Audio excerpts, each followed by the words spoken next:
Estamos começando mais um Fala Monte Alto aqui na Rádio Cultura, onde vamos bater um papo interessante, vamos falar sobre política, segurança pública e a história de um homem bem conhecido aqui na nossa cidade, o Sargento Mário. Está dando a honra e o prazer de bater esse papinho aqui conosco aqui no Fala Monte Alto. Antes de mais nada, Mário, muito obrigado por ter aceitado esse convite, vir aqui bater esse papo com a gente, contar um pouquinho da sua trajetória, da sua história, da sua visão política, dos planos futuros e um muito obrigado aqui da Rádio Cultura para você ter aceitado. Obrigado, Lucas, obrigado pelo convite. Boa tarde aos ouvintes, né? E aqueles que porventura assistirão logo à frente esse programa que fica gravado, né? Estamos aí à disposição para perguntas. Quem quiser mandar pergunta também é o Lucas também, pode mandar. E obrigado pelo convite, obrigado à Rádio Cultura. Para você que queira mandar uma pergunta, você pode mandar pelo WhatsApp, que é o 3242-1258. Ou através das nossas redes sociais. Você entra lá no Facebook, a nossa transmissão estará lá ao vivo. Você entra, manda um comentário e o Mário vai ter o prazer de responder todos vocês aqui. Mário, você estava falando que entrou para a Polícia Militar em 1988, é isso? Pois é, entrei alguns meses antes da promulgação da nova Constituição, né? Que foi final de 88, né? E eu tive o privilégio... Foi em outubro de 88. Outubro de 88. Né? Eu entrei alguns meses antes. Então, você imagina, o policial daquela época pegou toda essa transformação que aquela Constituição trouxe, né? A Constituição Cidadã, que o Ulisses Guimarães falava, né? Que tem 72 vezes a palavra direito e 4 vezes a palavra dever, né? Então foi isso aí que a gente passou, que a turma... Os profissionais de segurança pública, né, nessa época, viveram toda uma transformação. E nesse momento você estava dentro da academia de polícia na época, quando teve essa... Estava formado já. Já estava formado. E a partir daí começou... Para você ter ideia, o policial na época não votava. Não votava. Foi na próxima eleição que eu pude votar. Teve uma eleição que eu não pude votar, e depois a outra já pude votar, o policial pôde votar. Até isso veio, né? Bom, também, interessante, porque cidadão tem que ter direito a voto, né? Para poder escolher aqueles representantes. Com certeza. Teve alguma coisa que você aprendeu na academia de polícia, antes de se formar como policial, que depois que teve essa nova Constituição, você simplesmente não pôde mais usar, algo nesse sentido, não foi mais útil, porque a sociedade mudou, a Constituição mudou? Não, a formação da época era adequada para aquela situação, né? Aquele momento. A gente tinha muita aula de direito, o direito não muda muito, vai mudando assim, mas a gente vai atualizando. Aula de direito, aula de defesa pessoal e as aulas de tiro que tem que ter, né? Não foi assim que aprendeu alguma coisa, depois teve que desaprender. Na verdade, teve que se adequando, né? A gente vai adequando à realidade que nós vemos hoje, né? De repente, hoje a gente fala assim, nossa, mas a lei é muito fraca. Não sei, foi consequência daquela Constituição, porque ela foi abrindo tantas como quem pode brechas. Dizer, tantas brechas e as mudanças foram vindo na calada da noite, né? Que as pessoas não percebem, né? Mas é muita votação na madrugada, né? E hoje o pessoal reclama, qual que é o assunto hoje desse ano para a eleição? Segurança pública. E a segurança pública já vem sendo debatida há anos já, né? Só que eu estava ouvindo uma fala esses dias, é assim, quando chega na eleição, a segurança é debate, né? A solução também está lá na eleição. Quando ganha a eleição, o foco já começa a mudar, deixa um pouco a segurança de lado e vai para outras situações, né? Então, infelizmente é assim, mas o assunto hoje é segurança pública. Consequência das mudanças que tiveram as leis durante esses 38 anos já, né? Quase, né? Muita mudança, viu, Lucas? Muita coisa mudou a ponto de a gente sempre for falar em leis específicas, Maria da Penha, por exemplo, que está em alta, não consegue diminuir a questão dos crimes, né? Teve aumento, aliás, dos crimes, né? Mas, porque a Constituição ela foi tirando, Código de Processo Penal ultrapassado, Código Penal de 1920, na década passada, então é muita coisa ultrapassada que só atualiza algumas coisas, mas outras não vai deixando de ser atualizado. Mas foi mais para abertura mesmo, foi mais para trazer esse assunto à tona aí, que infelizmente a segurança sempre é o debate na eleição. O Estado, né, pelo menos na minha visão, ele tem que ser responsável por educação, saúde e segurança, né? Se o pilar da segurança não está bem estruturado, se a sensação de insegurança, porque não adianta nada apresentar números, né? Às vezes o governador vem, enfim, o presidente vem e fala, olha, o índice de criminalidade diminuiu 3%. Mas se a sensação da sociedade não for a mesma dos números apresentados, não adianta nada. Então a sociedade tem que se sentir segura. E só se sente segura com os crimes diminuindo e a população percebendo isso também, né? A gente veio no debate em âmbito nacional, que são responsáveis por mudar as leis, a questão do endurecimento das penas, né? Mas aí um determinado deputado coloca um endurecimento, o outro vai contra, né? E só assim para conseguir segurar, viu, o avanço da violência, endurecer as penas, para a pessoa realmente sentir que ela cometeu um crime, né? Seja qual for, ela vai ficar presa, não tem jeito, né? Não tem outra forma de resolver isso daí. É assim que funciona, né? Endurecer as penas, mas nosso deputado tem muita dificuldade quanto a isso, nosso Congresso tem muita dificuldade, porque a gente não sabe o que acontece muito lá, né? Mas a gente vê que a maioria é contra. Porque não consegue, significa que a maioria votou contra, né? Mas o debate esse ano está na mesa, né? Esse ano para a eleição federal aí, esse ano o debate vai ser esse, viu? Pode ficar tranquilo que vai aparecer solução para tudo aí na área de segurança. Em ano de eleição, os milagres começam a aparecer, né? E como você disse, o Estado tem que se preocupar mesmo com educação, saúde e segurança. Eu diria que a segurança vem em primeiro lugar, Lucas, porque se não tiver segurança, a escola não abre, e se não tiver segurança, o pronto-socorro não funciona. A gente vê isso aí no dia a dia aí. Tem que ter segurança, né? A segurança vem em primeiro lugar. Aí depois das pessoas com a vontade para poder desenvolver seus trabalhos, seja onde for, né? Público ou não. Com certeza. Você entrou para a Polícia Militar, mas você estava falando para mim que antes de ser policial militar, você chegou a trabalhar na lavoura, rural, fazia de tudo que era necessário para sobreviver na época, né? Hoje é auxiliar de pedreiro, né? É o servente, né? Famoso servente, eu já trabalhei pedreiro. de servente de pedreiro também. Mas nada, né? O trabalho, eu comecei a trabalhar com 10 anos. E o trabalho não mata ninguém, viu? É um erro essa coisa essa história de proibir o trabalho do menor. Às vezes o comerciante ou aquela pessoa que tem disponibilidade para contratar, não contrata porque tem medo, né? O menor não poder trabalhar. Então esse é um problema, né? Na época, década de 80, eu trabalhava com 10, 12, 13 anos, já estava trabalhando na roça, por exemplo, né? A gente vê relatos aí de pessoas que começaram bem antes com a família, né? O pessoal fala de apanhar café, aquela coisa toda lá. Algodão, era bem comum, algodão, né? A lavoura de criança. Meus avós falavam, meu próprio pai falava. Esse dia eu estava vendo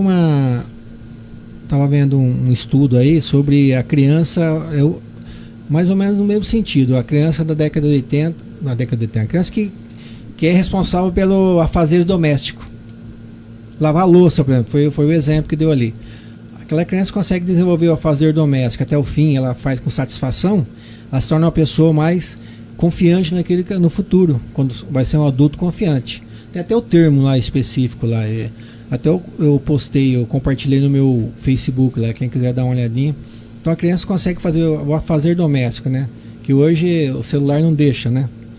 Então vai lavar a louça, vai limpar a casa, não tem problema nenhum, pode fazer.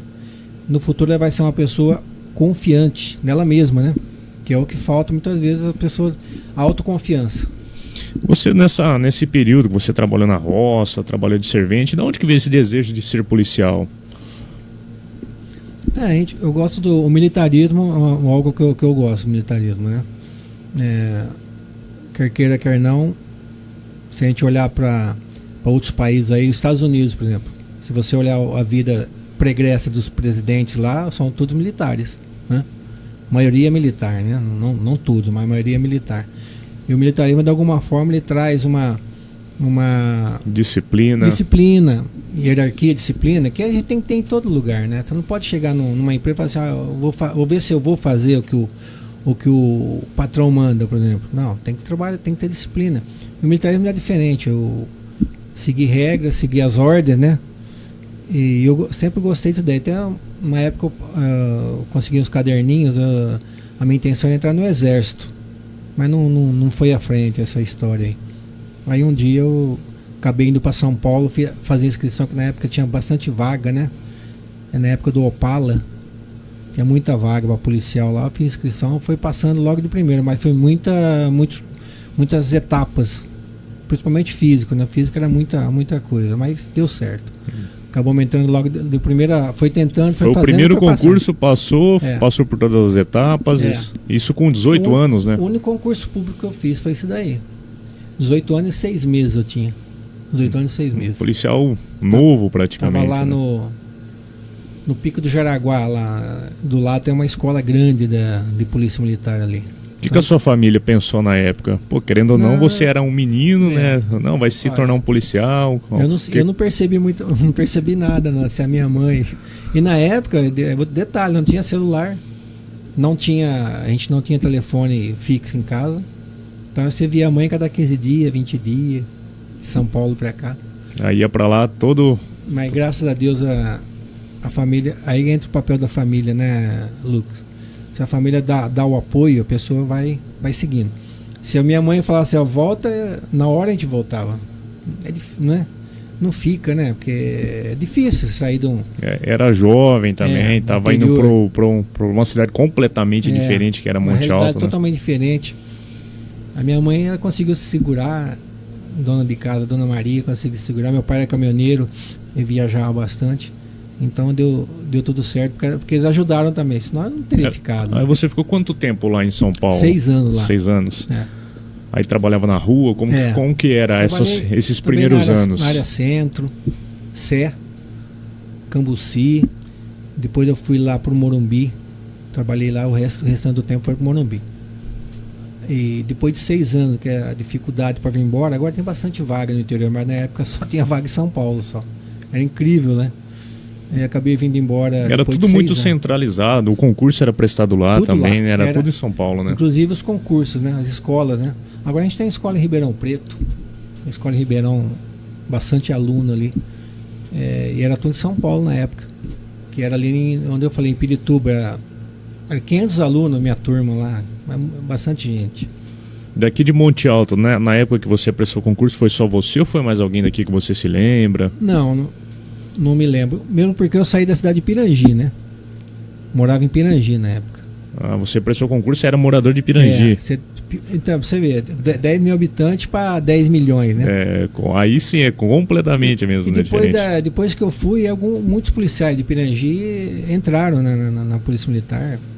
Outros já aposentaram, outros estão trabalhando ainda, mas foi logo depois que eu fui, logo em seguida já começaram a entrar alguns já. Sei lá, acho que de repente eles falam, opa... Uma oportunidade aí, né? Pra quem gosta também, viu? Não adianta. Você ficou 6 anos lá, entrou como soldado, aí tem as patentes que você vai galgando durante o cargo. Concurso, aí faz outro concurso. Interno, dentro da própria Polícia Militar. Aí é centralizado de novo, volto para São Paulo. Aí nesse período você ficou 6 anos em São Paulo, você veio para o interior novamente, depois teve que voltar para São Paulo. Qual cidade do interior você trabalhou quando voltou? Monte Alto, Sertãozinho, Catanduva, Paraíso, Palmares, Itaiaçu, Itaiúva. Bastante cidade. 8 cidades. 8? 8. Aí depois você estava aqui, fez todas essas 8 cidades como soldado e decidiu que ia se tornar cabo, é isso? Isso, aí quando eu retornei cabo, eu retornei para Sertãozinho.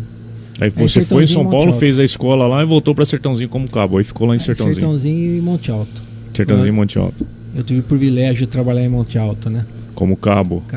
Aí quando veio a escola de sargento? Isso aí depois de quantos anos? Você se lembra mais ou menos? Passou algum tempo, mas aí eu declinei. Pode optar, né? Ou não, né? Aí já tinha família, já tinha filho pequeno, já outra realidade, né? Mas para quem é um rapaz policial que é solteiro, nada impede dele fazer uma escola em São Paulo e ficar, né? Porque, não tem a família, não tem filho, né? Pra ficar ligando. Hoje tem o celular, né? Hoje você fala. Tem um WhatsApp, rapidinho momento, você consegue falar com a pessoa, né?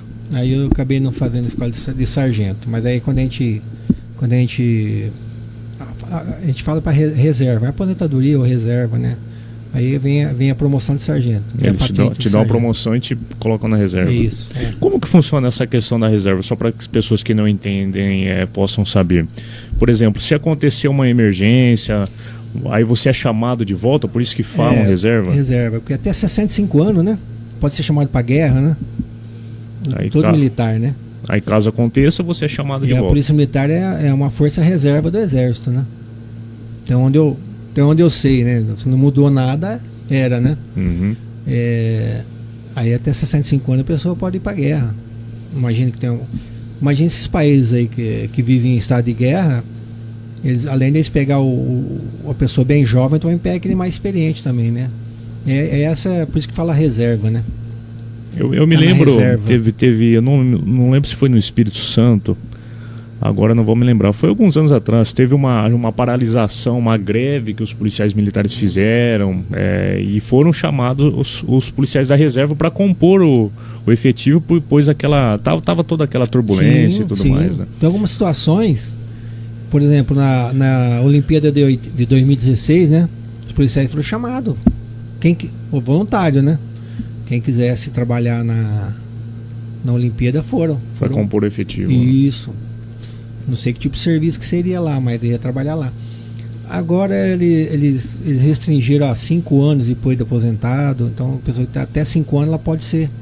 Agora, se a questão dos 65 anos, se não mudou nada, continua reserva do Exército ainda. Entendi. Interessante. Você se lembra de alguma ocorrência que marcou para você uma ocorrência que você nunca mais esqueceu? Nossa, essa ocorrência eu não consigo esquecer ela por algum motivo. Tem várias ocorrências, mas uma que marcou, inclusive eu estava olhando um vídeo no site Metrópole, se não me engano. 2 crianças que foram encontradas em um veículo abandonado, com sinais de violência. Acho que foi isso, lá não sei se foi Rio de Janeiro, não sei onde foi. E eu tive uma ocorrência que 3 crianças entraram em um veículo abandonado e colocaram fogo no veículo, né? 2 conseguiu escapar e uma ficou. Acabou morrendo. Tinha 4 anos a criança, molequinho, 4 anos. E eu vendo essa notícia de ontem, aí eu lembrei disso daí. 3 crianças entrou no veículo abandonado e deram um jeito de colocar fogo. Você como é que é? Criança, né? Criança não tem a malícia da vida, né? Era um Fusca, era um Fusquinha, carcaça do Fusca, assim. Aí uma delas acabou falecendo, né? Até na época deu repercussão regional, aquela coisa toda lá. Aí é isso que marca, né? Quando mexe com criança, idosos, né? Coisa toda, a gente fica marcado mesmo. São situações complicadas, né? A pessoa tem que ter um preparo psicológico muito forte também, né? Isso, é outro assunto também, porque eu tava vendo uma notícia ainda ontem, lá, aquele caso daquela chefe da guarda lá do Espírito Santo, né? Comandante da guarda, que o marido dela, policial, Polícia Rodoviária Federal, se não estiver enganado, foi que assassinou, né? Assassinou ela, chefe da guarda. Aí o pessoal fala assim, mas porque por ser policial, o caso do coronel que está em repercussão ali, né? Mas é a pessoa que vem da sociedade também, tem os mesmos problemas, os mesmos defeitos, né? A única coisa que se pede mais aí é um pouco mais de controle, tem que ter, né? A pessoa tem que estar sempre sendo avaliada, treinada, né? Para não cometer alguns erros que na sociedade acaba acontecendo, né? Isso aí então o policial, ele vem, como ele é extraído da sociedade, ele tem os mesmos problemas, o salário, essas coisas todas aí, então as pessoas às vezes têm essa falsa ilusão de que o policial ele vive uma realidade completamente diferente, né? Tem problema familiar, tem problema financeiro, problema às vezes psicológico também por conta da pressão do trabalho, a pressão da casa dele, às vezes ele está enfrentando alguma dificuldade. Igualzinho. E vai culminando até o ponto que acaba passando dos limites, né? Mas se você fizer uma análise, se você fizer uma busca, não existem casos assim, um exagero de casos, né? Existem alguns casos, mas sim. Como? O efetivo, acho que da Polícia Militar de São Paulo é mais de 100 mil, né? Quase 100 mil. Se juntar os aposentados. Então, assim, não há um exagero de casos, mas existe, mas né? Que se faz? O que se fazer? A própria pessoa tem que procurar também meios também, né? A pessoa fala muito em esporte, lazer, sei lá. E Um mesmo escape, assim, né, para dar uma... Isso, porque, que nem você falou, você atende uma ocorrência, um acidente de trânsito com vítima, né? Às vezes morte, depois de um pouco você está em casa abraçando o filho, né? Então é um alto e baixo muito grande aí. É isso, você não pode às vezes deixar com que a ocorrência que você atendeu reflita, né, na sua família, né? Isso. Você não passa aquela visão que você teve para a sua família, né? Você vai absorvendo tudo aquilo para sua família não... Eu procurava não ficar comentando também. Chegava em casa, era outro, o assunto era outro. Ficar comentando nada também, porque não interessa para a família, né? Sim. Para ficar comentando determinados assuntos. Então, acho que aí dá para dar uma aliviada também, né? E quem gosta de pescar vai pescar, gosta de jogar bola vai jogar bola. Sei lá, tem que fazer alguma coisa para não sair dessa... Fica meio neurótico, né? Sim, com certeza. Você voltou para Monte Alto depois de um tempo, se aposentou aqui, você aposentou trabalhando aqui. Isso. Aí depois de quanto tempo você foi também diretor de vídeo monitoramento aqui na nossa cidade, do setor de inteligência? Eu tive o privilégio, antes de aposentar, ter trabalhado no Proerd, né? No Proerd, acho que tem uma imagem sua aqui com o Leão do Proerd, o Caí vai colocar pra gente. Eu fui do Proerd por 5 anos. 5 anos. 5 anos do Proerd. Você era professor do Proerd? Instrutor. Fala isso. Professor, instrutor, né? Eu sou da época do Nunes, soldado Nunes. Então, o Nunes, ele... Sargento hoje, né? Sargento. Isso aí também faz 20 anos. Ele saiu, ficou 2 anos sem um instrutor aqui em Monte Alto. Eu acabei entrando no lugar dele. Foi 2 anos que ele... Foi 2 anos que ele foi embora daqui de Monte Alto. O Nunes, eu acho que foi 2005 que eu tive. 2005 que eu tive aula com ele. Ele foi até mais ou menos 2006, 2007. E eu entrei em 2009. 2009. Eu já estava primeiro colegial na época, né? E vou te falar, posso dizer com segurança que foi uma das maiores experiências que eu tive. É uma imagem sua lá. Daí foi a última formatura, que são 2 por ano. Isso aí foi em novembro, se não estiver enganado, lá no Babi Barione, né? Que hoje é o Lorasque, né? Cabo Lorasque, o responsável. Né? Antes era o Morosini também, né? O Morosini foi, depois veio o Lorasque.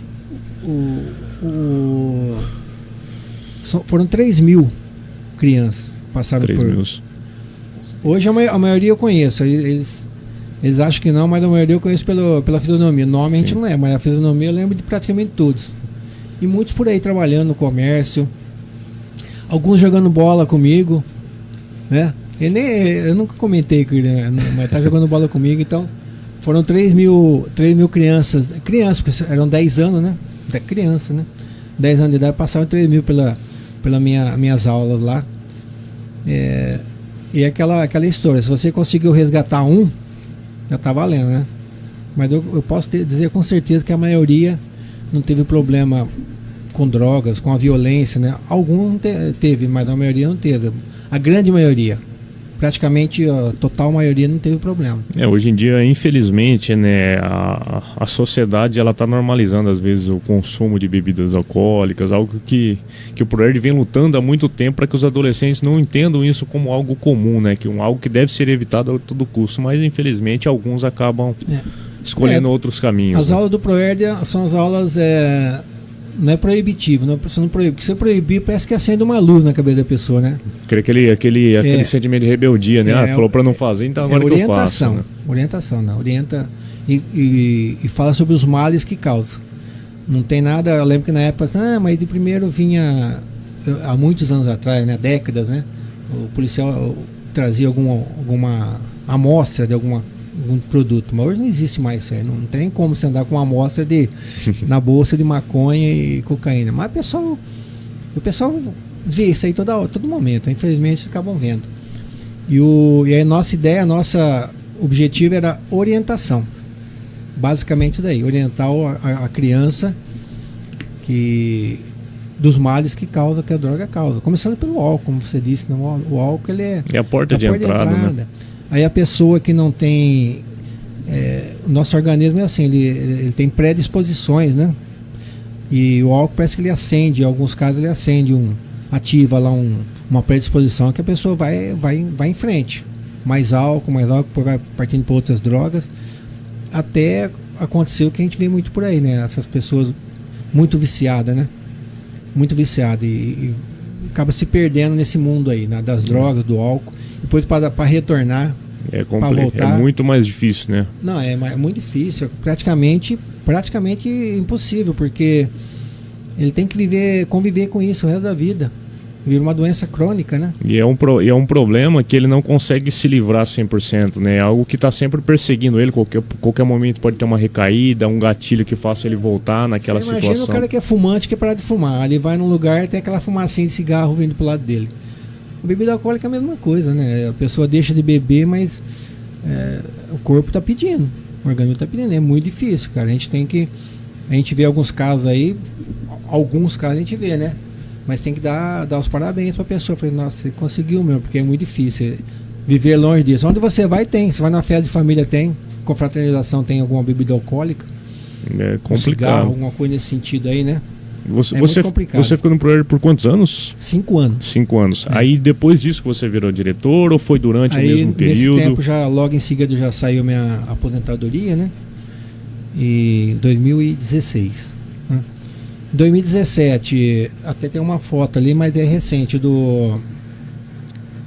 assumi como presidente do Conselho de Segurança. É um que tem várias pessoas juntas, assim, o Caio vai colocar pra gente. Essa foto aí, ela é da última reativação, que foi começo do ano passado. Essa daí é a composição atual. Foi a última reativação, sim. Então Marcelo Zoca, o Nivaldo, o Tatão. O Nivaldo é um dos membros, o Adriano Abrão, o Fábio, João Piccolo. João Piccolo é membro. Jennifer Barbão. Representando a Câmara Municipal. Isso, a Jennifer, o Betinho, o Sargento e o Tenente são membros nato, né? O secretário, João Pereira. Isso. O delegado, Miranda. O delegado não está nessa foto, mas o delegado tem participado ativamente do Conseg, viu? Dr. Marcelo, Dr. Marcelo que também foi policial militar, isso, também esteve aqui no Fala Monte Alto. Ele participa ativamente, ele é do Conselho de Segurança. Nada mais é do que captar as demandas e repassar para o poder público, né? As reuniões do Conseg, elas estão acontecendo onde? Antigamente eram lá na associação comercial, né? Na sala da associação. Era cedido pela associação, aquela salinha ali no shopping, né? No shopping, no mezanino. E depois não pôde mais, depois no nosso retorno aí a OAB, através do senhor Marcelo, a presidente Karen, né? Isso. Hoje é a presidente Karen, né? Karen Pinhatti. Karen Pinhatti. Então ela que cederam a sala pra gente lá. Quando não é a parte de cima ali do auditório, tem tem uma sala lá embaixo também, ampla também. Então a OAB tem nos ajudado nesse sentido aí. Mas eu acabei me afastando do Conseg por hora, né? Por outros motivos aí. Mas a gente está sempre acompanhando, participando das reuniões e acompanhando, porque tudo hoje é demanda, né? A demanda da sociedade, e o poder público tem que tomar conhecimento. E o Conseg tudo oficiado. Se a gente vê essas operações, que o problema lá era aquelas bicicletas, né? Já tinha essa demanda já. As motorizadas? Aquelas bicicletas motorizadas que criam um problema sério. Inclusive o problema de segurança do condutor, né? Você via a rapaziada aí com aquelas bicicletas lá. Era um problema de até saúde pública, para você ver. Porque você incomoda o som das pessoas, o pessoal passava em frente aos hospitais acelerando tudo, como se não tivesse lei alguma, né? E a gente foi levado esse problema ao delegado, ao comandante da PM, o Tenente Russano. Eles estavam aguardando só uma determinação do Detran, que saiu no final do ano, né? Final desse ano passado. E esse ano passou a valer. Foi onde que uma das solicitações do Conseg foi essa. Teve mais, tiveram muitas reclamações, mas aí você vê que diminuiu. Praticamente acabou. Tá bem difícil encontrar para porque rua, né? Não tem como você explicar aquilo lá. Você pega uma bicicleta, coloca um motor nela, rapaz, aquilo lá anda e tem freio para isso, tem estrutura. Aí a pessoa pode tentar regularizar aquela, mas é tão caro que não compensa. É melhor comprar uma moto. Sim. Melhor comprar uma moto, não consegue regularizar. Isso era uma das demandas do Conseg, entre outras, essa aí foi uma das principais que a gente ouvia muito, Inclusive o rádio também chega Sim, no rádio. sim. Chegava, né? Agora diminuiu bastante, né? A população postava os vídeos, né? Às vezes tentando dormir, meia-noite, 1 hora da manhã, um monte de bicicleta passando, a molecada sem CNH. Porque assim, os adolescentes acham que o fato de você saber acelerar e frear já é o suficiente para você saber dirigir, né? Mas tem leis de trânsito, você tem que saber a preferência, tem que saber o momento de parar, você tem que ter aquela visão dos possíveis acidentes à sua frente. Então essa molecada não tem essa malícia que o trânsito passa com o passar do tempo, né? E a maioria está na adolescência, né? Acha que pode tudo, né? O adolescente, ele tem adrenalina, questão do hormonal também. Eles querem saber de acelerar mesmo. Se vão veículo, eles vão acelerar mesmo. Isso aí é natural, isso aí, né? Mas aí tem que. Aí cabe ao poder público, né? Porque, que nem você falou, tem um problema de saúde pública, né? Cabe ao poder público poder segurar isso aí de alguma forma, poder segurar através de regras, né? Que foi o que aconteceu no final do ano. Saiu uma norma do Detran e conseguiram. Eu acho que eu não tenho ouvido mais falar sobre essas bicicletas. Eu também. A gente nem vê também. Eu acho que deu uma bela reduzida na quantidade. Olha, nós vamos para o nosso primeiro intervalinho, para a gente tomar uma água aqui, e voltamos já já. O Sargento Mário está aqui batendo papo com a gente, contando um pouquinho da sua trajetória, da sua história. Depois a gente vai falar um pouquinho sobre o futuro, um pouquinho sobre política, que ele gosta bastante também. A gente volta já já. Estamos de volta aqui com Fala Monte Alto, recebendo o Sargento Mário, ele que está contando um pouquinho da sua trajetória na Polícia Militar, um pouquinho da sua vida aqui com a gente, compartilhando um pouquinho da sua história. E eu vou agradecer as pessoas que estão aqui conosco na nossa transmissão. João Gobi dando boa tarde, agradecer ao João Gobi, está sempre presente aqui nas transmissões da Rádio Cultura, muito obrigado pela sua participação. O Dr. Rodolfo Vock, lá da Papelaria Romapel, fala boa tarde meus amigos, um abraço a vocês dois, excelente bate-papo.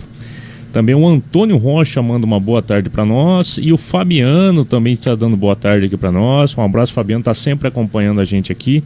A Maria Aparecida Marques manda uma boa tarde aqui para a gente. Agradecer a todos que estão nos acompanhando e também comentando aqui na nossa transmissão. Mário, a gente tem uma foto aí.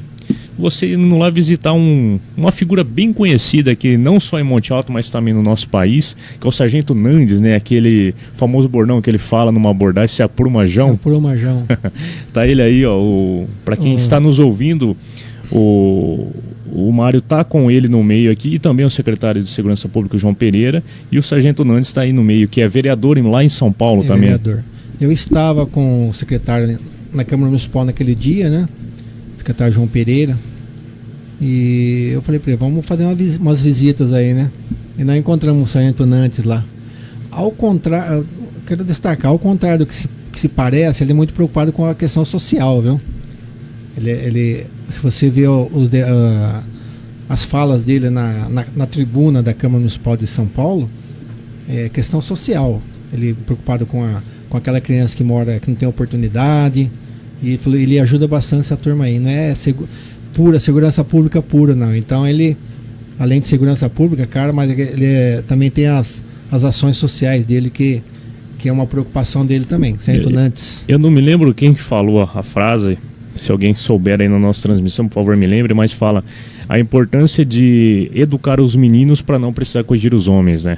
Então ele trabalhou aí muito tempo na Polícia Militar, às vezes corrigindo os homens que não foram educados quando meninos, né? Então ele entende a importância de cuidar da base, cuidar dos adolescentes, cuidar das crianças, né? Que às vezes não tem tanta oportunidade, né? Tudo passa pela educação. Como eu tive essa oportunidade no ProERD de estar na sala de aula, é muito interessante. Não vou me lembrar quem é o pensador agora, mas a criança, você pega ela como uma pedra bruta, você molda ela, né? Ela se forma dentro do meio que ela tá, né? E a educação faz isso. Você pega uma criança que chega na escola, né? Ela vai ter a questão da socialização, conhecimento, né? É isso que tem que fazer com as crianças. Você forma bem ela para depois no futuro você ter menos dor de cabeça. E mais pessoas interessadas em coisas boas, né? Porque de coisas ruins, se você procurar por aí, vai achar bastante. Com certeza. Principalmente algo que veio para ajudar muita gente, que é a internet, né? Ajuda muito a internet, aí não há dúvida, né? Mas também, se a pessoa ficar procurando lá, vai achar muita coisa que não serve para nada lá, cara. Você comentou que foi para São Paulo, fez essa viagem. Você costumou a vida lá em São Paulo, morou lá, trabalhou lá. Essa rotina de viagens, saindo das cidades do interior até a capital do estado, para conversar às vezes com políticos, enfim, é algo que os prefeitos vêm fazendo bastante, tentando conseguir recursos, vereadores tentando conseguir recursos para a sua cidade. Infelizmente hoje a gente teve uma notícia muito triste, o prefeito de Vista Alegre acabou falecendo em uma viagem. Você estava comentando em off sobre o perigo e o risco que os prefeitos às vezes correm nessas viagens, tentando trazer recursos para a cidade, né? Eu vou te contar, nós somos privilegiados, a gente tem boas rodovias, né? E o prefeito que sai de cidade bem interiorana com a rodovia pista única, apesar de estar em um carro bom, né? Os carros deles são bons, né? Confortável, mas é cansativo. Isso aí é muito desgastante também, né? O prefeito tem que ir toda semana para São Paulo para poder pedir algo a algum deputado. Normalmente é isso, né? Alguma reunião. Então, quando é o caso dos deputados, eu penso assim, a prefeitura manda para o deputado precisando de verbo para determinada coisa. Por exemplo, asfalto. Aí você manda para ele o projeto, ele manda a verba. Depois ele vem aqui e tira uma foto, né? Você imagina você ter que ir lá em São Paulo para falar para ele que você precisa de algo e ele vir aqui porque deu algo, né? É um gasto, um desgaste físico e um gasto público danado. Muito dinheiro que vai nisso daí, esse deslocamento. Nós estamos a 380 km de São Paulo. Você imagina um prefeito de 600 km, fica beirando o Mato Grosso lá. Tem que andar tudo isso daí, é muita coisa. Então, aí, infelizmente, ocorreu esse fato aí. Parece que o prefeito de Vista Alegre do Alto estava vindo de São Paulo, né? Foi receber viatura lá no carro para assistência social. Foi essa notícia que eu ouvi, inclusive na Rádio Cultura hoje falando. Então, ele vindo de São Paulo tarde. Pouco tarde já, né? É bem tarde. Então imagina o desgaste que dá isso na pessoa, né? Cansa, né? É cansativo, né? A viagem, por mais curta que seja, ela te desgasta um pouco. Imagina você ficar o dia todo. Geralmente eles passam por eventos, reuniões, às vezes tomam um chá de cadeira também. Às vezes o prefeito marca uma reunião com o deputado às 9 da manhã. O deputado vai aparecer 1 da tarde. E não tem descanso, né? Lá você tem que estar o tempo todo de um lugar ao outro. Uma reunião lá, reunião aqui. Você não tem como você falar assim, vou dar uma relaxada agora. Aí pega, deu horário lá, volta para sua cidade. Esse aí é muito complicado, né? Eu não estou dizendo que é o caso do prefeito de Vista Alegre do Alto, mas eu penso assim, que é muito desgastante essa situação dos prefeitos terem que fazer essas viagens, né? A capital, quando não a Brasília, né? Você imagina, tem que fazer viagens para pedir algo. Então pede algo para o seu assessor lá, para o deputado, e o deputado vem aqui, tira uma foto, da entrevista, né? Aí fica mais interessante. Tinha que ter mais agilidade na hora Agiliza mais. de conseguir esses recursos aí. A gente tem outras fotos, tem uma foto sua, deixa eu só confirmar aqui. É uma que você está na neve. Para onde que foi essa viagem aí? Eu, como todo cidadão vindo meu pai é caminhoneiro, minha mãe é dona de casa. Eu tive a oportunidade em 2022 de ir para o Chile. E aquela montanha atrás é a Cordilheira dos Andes. Olha só, conseguiu conhecer a neve, então. Sonho de muitos brasileiros. Sonho né, de muitas pessoas. É um sonho, né? Conhecer um outro país. E se não fosse o avião, eu estava até hoje indo para lá, porque é longe para danar aquilo lá. Atravessa 2 ou 3 países, Argentina... Porque da América do Sul a gente faz fronteira, se eu não me engano, com 11 países. O único que a gente não faz fronteira é com o Chile, né? Então a gente tem que atravessar outros países para chegar até lá, né? E o Chile fica lá na margem do Oceano Pacífico, já outra. E eu tive a oportunidade e falei, por que não, né? Vamos embora. Mas o nosso Brasil também agora...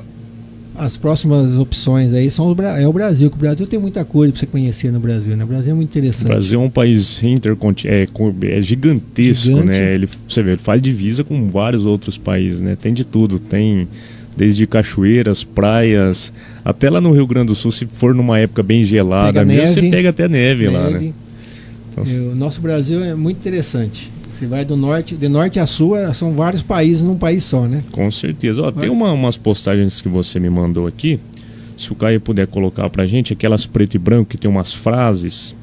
Pode colocar, Caio, por favor. Aí eu quero ver a opinião do Mário sobre essas reflexões aí. Eu vou ler para quem está nos ouvindo, ó.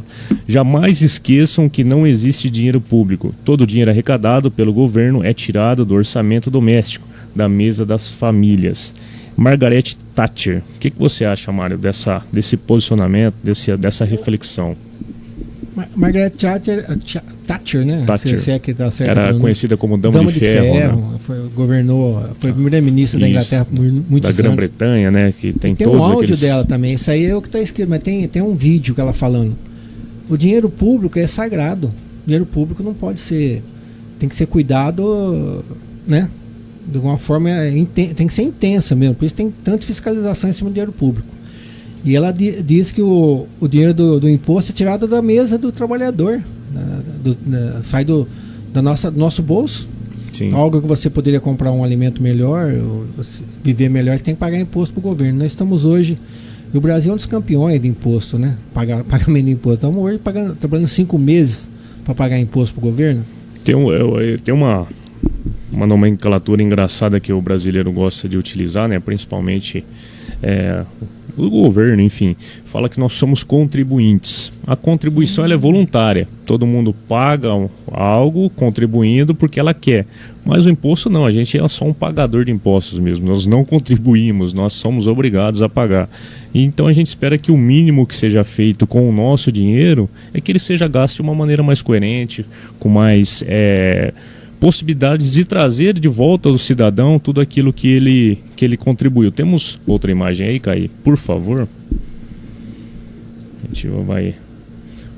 essa daqui é do Antônio Gramsci. Olha só. Tudo é político, inclusive seu silêncio conivente e fantasiado de neutralidade. Como que você enxerga, Mário, essa frase? Aquelas pessoas que eu não quero saber de política, fica em cima do muro, ou então não se resolve, e você fala para mim algo que não está envolvido na política, que a política não está envolvida, né? Você nasce, tem as políticas públicas para você, para o bebê, para a mãe. Você cresce, tem as políticas públicas para o seu crescimento, seu desenvolvimento, as assistências. E você, enquanto adulto, tem a política pública para o trabalho, para o seu trabalho.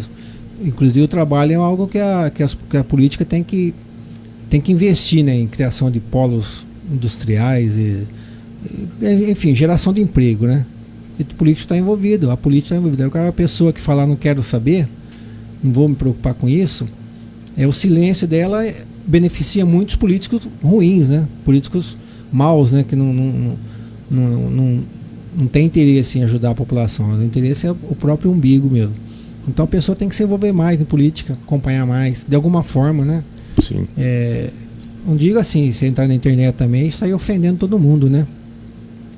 Mas participar de algum conselho, ou você tem o seu vereador, no nosso caso, o município tem o seu vereador, reclamar com o seu vereador, algo que você acha que não está certo, deputado federal, estadual, né? O presidente não vai conseguir reclamar, nem o governador, mas os nossos deputados e senadores, a gente consegue mandar mensagens a eles e participar de alguma forma. Porque se você virar as costas, esse ano tem eleição. Sim. A última eleição para presidente foram 36 milhões de abstenção, né? Abstenção. 36 milhões de pessoas que não foram votar. A gente pode ver aqui mesmo na nossa cidade, na última eleição de 2024, tivemos acho que quase 12 mil ou mais de 12 mil pessoas que não foram votar. É muita coisa, né? É muita coisa. Isso aí muda uma eleição, né? A pessoa prefere pagar uma multa irrisória do que ir votar. Tem que votar. Depois você não pode reclamar depois também, né? Se você está pagando mais imposto, se você está... você vê o que está acontecendo em Brasília, se você vê o noticiário de Brasília, é coisa de outro mundo, é coisa de louco, né? Como diria, é muito dinheiro, cara, muito dinheiro nosso, viu? Não é dinheiro de alguém de lá, é dinheiro público, dinheiro do imposto que está indo para os lugares que não deveria ir, né? Então o pessoal tem que ficar preocupado com isso, porque isso aí encarece tudo, né? Nós pagamos juro alto por quê? Porque o governo gasta mais do que arrecada. Por isso que a gente paga juro alto. Se fosse um país com a conta em ordem, é igual a nossa casa. Se você ganhar mais, se você ganhar determinado salário, você gastar menos, você está tudo em ordem. Agora, se você gastar mais, tem que ficar emprestando dinheiro para poder completar um mês. Aí isso aí que o pessoal tem que estar atento também a essas situações aí, porque senão... Esse ano aqui de eleição, as pessoas às vezes confundem, né? Fica aquilo, mas eleição para quê? Eleição para quem? Esse ano aqui a gente vai escolher um presidente, a gente vai votar para um presidente da República, a gente vai votar para deputado estadual, vai votar para deputado federal, governador e escolher 2 senadores. Dois senadores. Então as pessoas não sabem que a gente tem 513 deputados federais, 81 senadores, presidente da República, a gente cai para os estados. Em São Paulo, por exemplo, a gente tem o governador, vice-governador, aí vem os deputados estaduais. Só em São Paulo são 94. Então assim, é uma máquina pública gigantesca. São 26 estados mais o Distrito Federal, são 27 federações aí que têm suas assembleias legislativas, a única que é a Câmara Legislativa de Brasília, mas assim, é uma máquina gigantesca. As pessoas não têm noção do quanto isso é oneroso aos cofres públicos, né?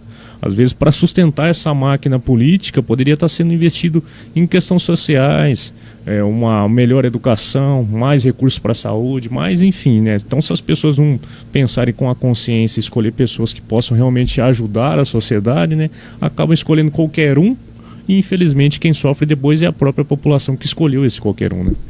A gente tem que... O pessoal tem que ficar atento também na pauta. Que nem eu disse, a pauta esse ano vai ser questão de segurança. Já está sendo, né?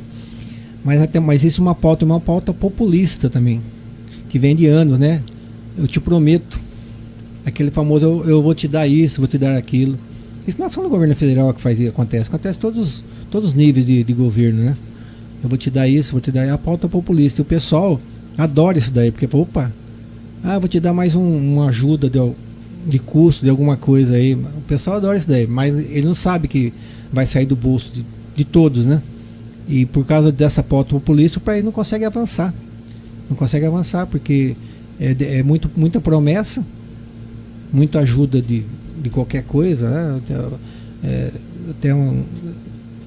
Tem uma charge aí, que tem um governo aí que está há 20 anos no poder e ainda hoje está dando vale gás para a turma, né? Não pode isso aí. Não pode esse negócio. Não estou criticando ninguém também, não, mas é uma realidade, né? Você dá vale gás depois de tantos anos, isso aí o Brasil tem que estar em outro patamar já. E o Brasil é muito rico. Nós somos um país muito rico. Se você deixar a economia girar mesmo como ela tem potencial, nossa economia... Aqui no próprio município também tem uma economia fantástica aqui. Várias lojas de departamento de renome aí. Se você deixar a economia brasileira seguir como deve ser, o Brasil voa, como diria o Brasil sai voando, cara. Sim, olha aí, uma charge, acho que foi você que postou, né? Mandou pra gente aqui, ó, o Brasil do atraso. Isso o Mário postou nas redes sociais dele, mandou aqui pra gente, ó. Enquanto outros países fazem pousar foguetes reutilizáveis, aqui comemora a entrega de botijão de gás. 5 mandatos depois e ainda tratam o básico como vitória. Isso não é progresso, isso é atraso. Foi o Mário que mandou pra gente essa imagem aí, então, retratando um pouquinho do que ele tá falando aqui. Isso o pessoal tem que estar atento, né?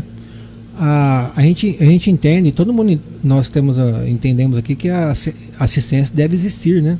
Porque tem muita gente que passa por dificuldade mesmo, tem gente que não consegue caminhar com as próprias pernas, vamos dizer assim, né?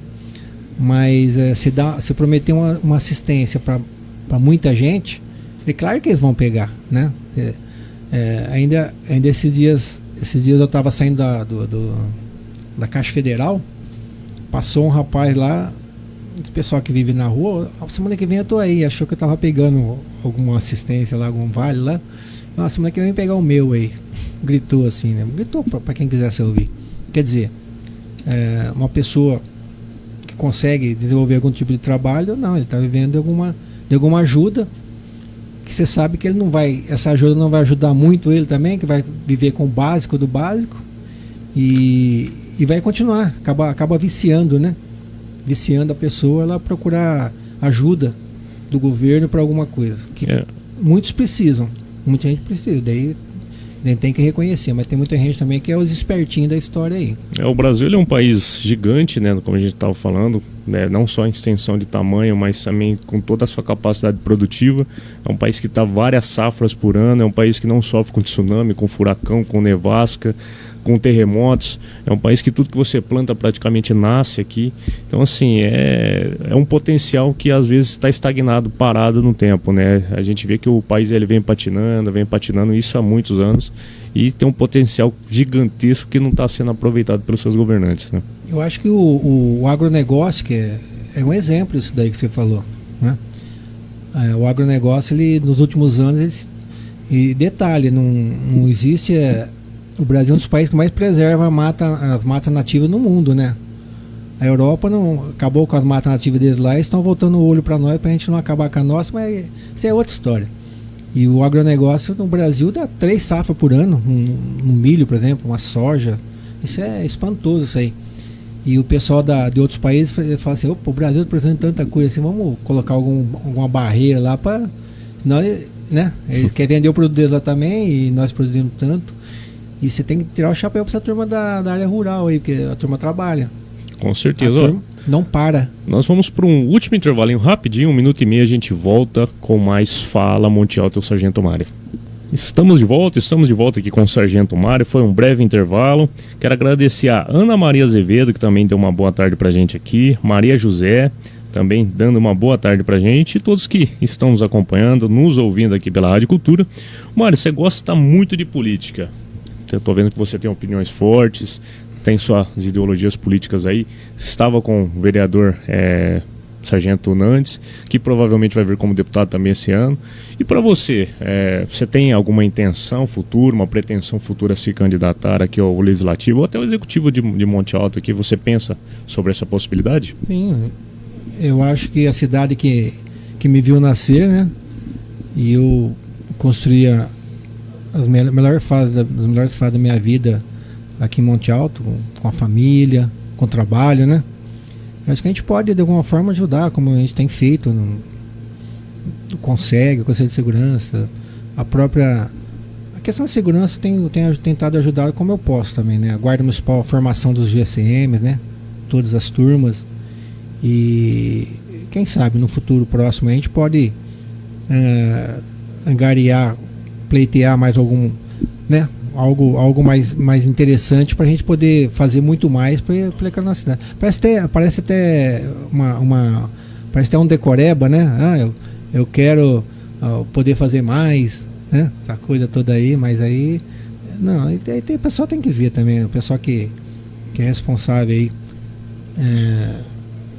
Quando chegar a hora a gente vai poder conversar sobre isso daí também, sobre esse assunto de pré-candidatura, essa coisa toda aí. Com certeza, né? O espaço ele vai ser ocupado por alguém, então que o espaço seja ocupado por pessoas competentes, pessoas dedicadas, trabalhadoras, assim como você, né? Trabalhou sua vida toda aí, dedicando a sua vida à sociedade, fazendo o máximo que você pôde com aquilo que você tinha. Então, que se isso for um desejo seu, que Deus possa te dar aí o conhecimento necessário para alcançá-lo, né? Eu posso te dizer que o trabalho policial que eu falo engloba a Guarda Municipal também, que hoje é a Polícia Municipal, ela é um trabalho eminentemente social. Sim. Aquele revólver da cintura lá é muito pouco usado, o que ele mais usa é assistência.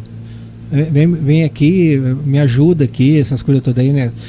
Pessoas que se perdem na cidade, a própria mulher que sofre uma violência doméstica, o homem, a criança, é social. O trabalho policial é um trabalho social. Eu diria que mais de 90% é atendimento social, procurando ajudar as pessoas no acidente de trânsito, né?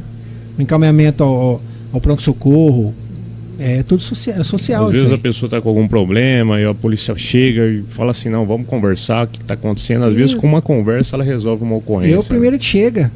O pessoal... quando o pessoal tem um problema, tem aquele ditado: ninguém liga pro Batman, né? Que o Batman não vai te atender nunca, vai ligar pro guarda, pro policial. As poucas instituições públicas que estão 24 horas, né?